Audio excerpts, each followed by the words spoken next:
makinarya at mga sasakyan ang nagsisimula ng umusbong. Iilan na lamang ang natitira mula sa panahong lumipas. Isang halimbawa nito ay ang kalesa. Gayunpaman, hindi na maaalis sa ating puso ang tunay na hari ng daan, ang kabayo. Sulipan natin ngayon ang hirap at ginhawa ng isang kutsero sa makabagong panahon. Ito ang mundo ng mga kutsero. Kayod dito, kayod doon, masaya at malungkot. Umaraw man o umulan, hindi titigil, magapanan lamang ang kanilang trabaho.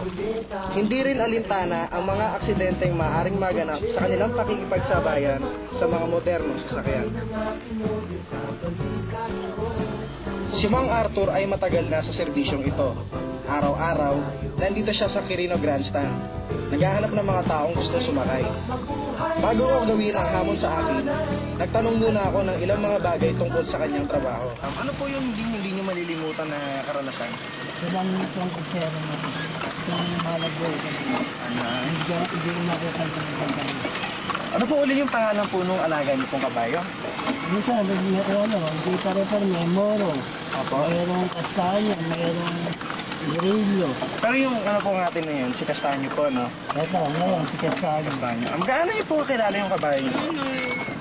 Di naman pare-pare maabot ng kabayo. Dito, maabot na ng 2 taon, 5 taon. Apo.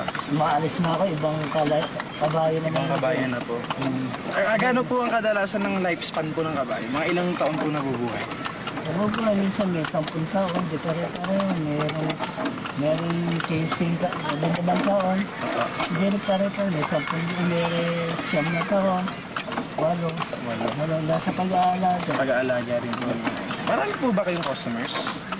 Then, pagka nandito sa araw ng Sabado, Linggo, yun lang lumalapit sa amin, Linggo, yung tatawagin kami. Katulad yung kayo, tinawag niyo kami. Ano po yung mga karamihan po na customers? Ano po yung, ano po sila, foreigners po ba? Mga... Foreigner, minsan Pilipino. Hindi pare-pare sa kanyang minsan, may China. Magkano po yung kinikita niyo po sa isang araw sa pagkukutsero? May kita kami, hindi pare-pare. Minsan, may kita kami ng 1,000. Minsan, 800. Gaya ng aking ilang mga kasama, gagawin ko din ang isang hamon, ang pagiging kutsero sa isang araw.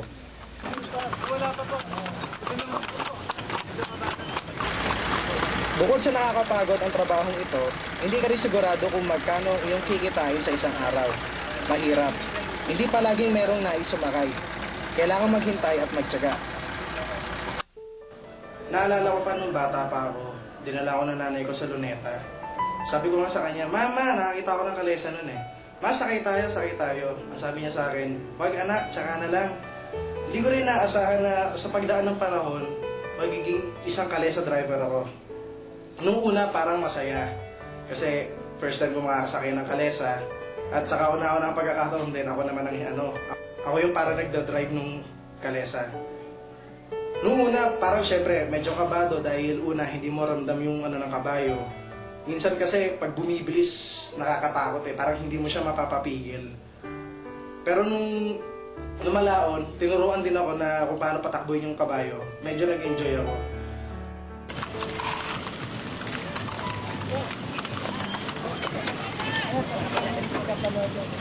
Pasahero na rin ako sa wakas. Saan po tayo? Doon lang sa may kanto na ron. Sa may kanto na po. Napalili na yun sa paa.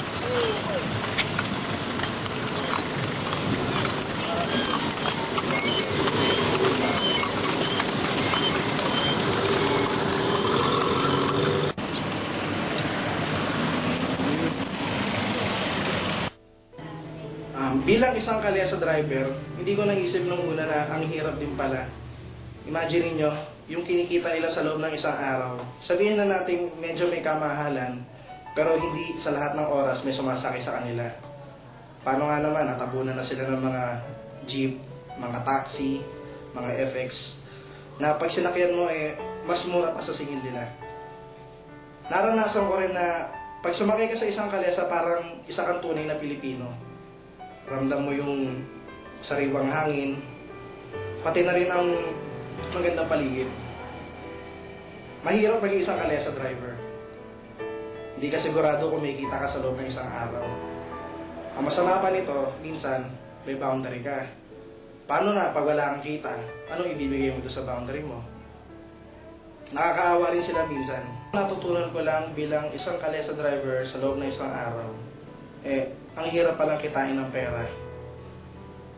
Tapos, hindi ka rin sigurado kung may pasahero ka makukuha. So, kailangan matyaga ka rin. Paano na pag wala kang nakakuha pasahero? Tapos, ang kita nila, parang hindi sapat. So, parang matututo ka rin magtipid eh. Parang kailangan mo rin na tipirin lahat ng gastusin mo sa loob ng isang araw para mabuhay bilang isang kalesa driver. Ayan, natapos din ang trabaho ko. Medyo nakakapagod nga lang pero sulit naman dahil kahit paano ay may kinita ako. Pagod? Maghapon? Pero kahit paano kumita kami. 5, 6, 7, 8, 20, 40, 860. Hindi na siguro ano to? Boundary na rin to. Ano? Boundary na. Masaya ngunit hindi biro ang kanilang trabaho. Ang kapahamakan at panahon ay hindi mo masasabi. Larawan lamang si Mang Andrew at iba pang mga kotsero ng mga simpleng tao na may simpleng hanap buhay. Ako po si Michael Angelo Gonzalez para sa The Prime Team. Mga kunjero, sasakay ko kami magkasinta sa kalesan nyo.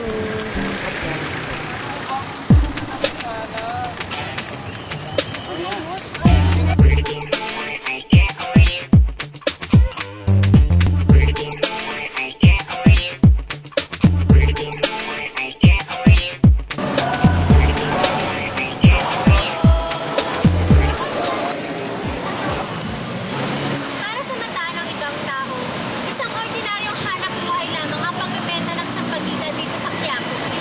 Gayunpaman, dugo at pawis pa din ang katumbas para mabuhay ang ilang taong umaasa sa ganitong klaseng hanap buhay. Buhayan natin ngayon ang pagdiskubre sa masalikod na realidad sa likod ng mababangong amoy ng sampagita.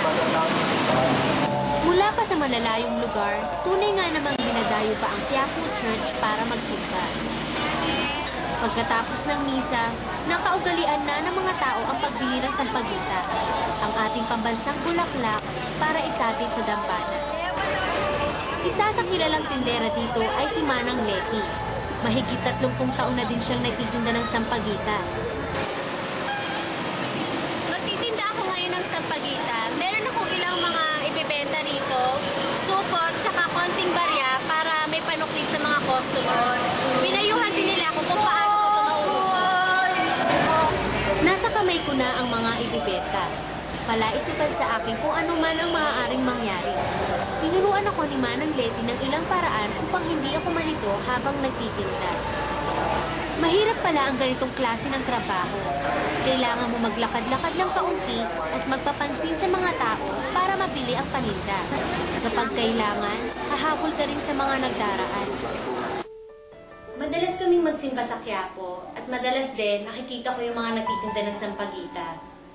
Hindi ko akalain na isang araw makikita ko yung sarili ko na nagginagawa yung trabaho nila. Mahirap pala talaga. Kahit na umuulan, tuloy ang trabaho. Kahit na hindi ka pinapansin ng mga tao, na parang hangin ka lang na dumadaan, sinusungitan, hahabulin mo pa rin sila. Hirap po ba magbenta dito sa Quiapo ng sampagita? Mahirap din. Kung Biyernes, hindi.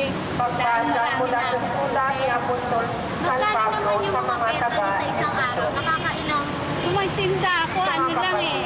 Sa ang Biyernes, sa marami bang nabili sa inyo? yung mga sungkila na Anong araw yung pinakamaraming benta? Biyernes. Doon ko naisip na napakahirap talagang mabuhay sa mundo at magtrabaho. 10 piso, 8 piso bawat sampagita. Pinagkakasya nila yung kanilang pera para lang matustusan yung kanilang mga pangangailangan sa buhay. Marami na din siyang nakilalang mga kaibigan, mapatindera man o hindi. Pinakiusapan ko si Manang Leti para sa aking misyon na gawin ang kanyang pinagkakakitaan ngayong araw na ito. Marahil, Ito na ang magsisilbing bagong karanasan na kailanmay hindi ko malilimutan.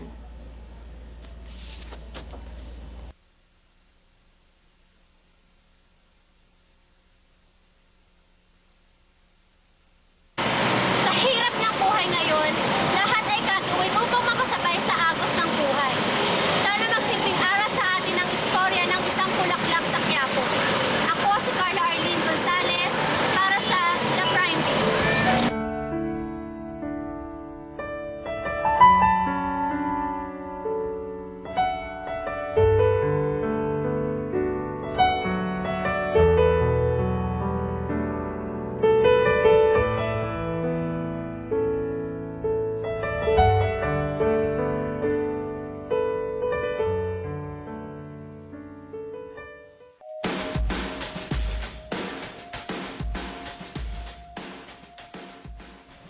Tayong lahat ay pantay-pantay.